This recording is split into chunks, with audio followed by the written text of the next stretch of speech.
राधे राधे प्रिय भक्तों, आज राधा अष्टमी के दिन हम सुनेंगे राधा अष्टमी व्रत कथा।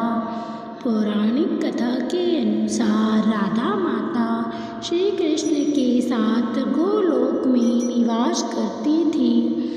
एक बार भगवान श्री कृष्ण को गोलोक में राधा नजर नहीं आई और कुछ समय बाद वे अपने सखा विराजा के साथ घूमने चले गए। जब राधा को इस बात का पता चला तो वे अत्यंत क्रोधित हो गई और तुरंत श्री कृष्ण के पास पहुंची। इसके बाद क्रोध में उन्होंने विरजा को अपमानित कर दिया। इसके बाद विरजा नदी के रूप में बहने लगी। देवी राधा का यह व्यवहार श्री कृष्ण के मित्र सुदामा को अच्छा नहीं लगा और वह देवी राधा को भला बुरा कहने लगे। इसके बाद बिना किसी विचार के श्री दामा ने श्री राधा को श्राप दे दिया कि वे पृथ्वी पर जन्म लेगी। श्री दामा ने श्राप मिलने के बाद राधा ने भी उन्हें श्राप दिया कि वे राक्षस कुल में जन्म लेंगे। इसी श्राप के परिणाम स्वरूप श्री दामा का जन्म शंखचूड़ दानव के रूप में हुआ, जो आगे चलकर भगवान विष्णु का महान भक्त बना। दूसरी ओर राधा ने पृथ्वी पर वृषभानु जी के घर पुत्री के रूप में अवतार लिया।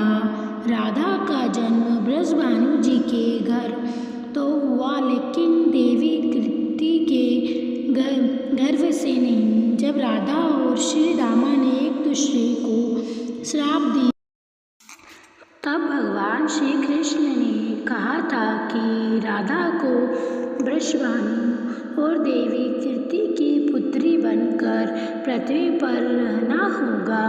मनुष्य योनि में आपके विवाह का संबंध एक वैश्य से होगा जो मेरे ही अंश का अवतार होगा।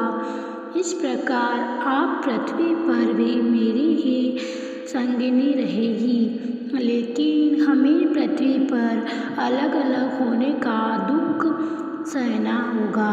इसके बाद भगवान श्री कृष्ण ने राधा से कहा कि अब आप मनुष्य योनि में जन्म लेने की तैयारी करें। संसार के सामने वृषभानु जी की पत्नी गर्भवती हुई और जिस प्रकार एक शिशु का जन्म होता है, उसी प्रकार देवी कीर्ति का भी प्रसव हुआ। हालांकि वास्तव में राधा का जन्म उनके गर्भ से नहीं हुआ था। भगवान की माया से गर्भ में वायु आ गई थी और उसी से राधा का प्रकट्य हुआ। प्रसव के समय देवी कीर्ति को पीड़ा हो रही थी और उसी समय राधा के रूप में एक सुंदर कन्या का जन्म हुआ। राधा का अवतार भाद्र मास के शुक्ल पक्ष की अष्टमी तिथि को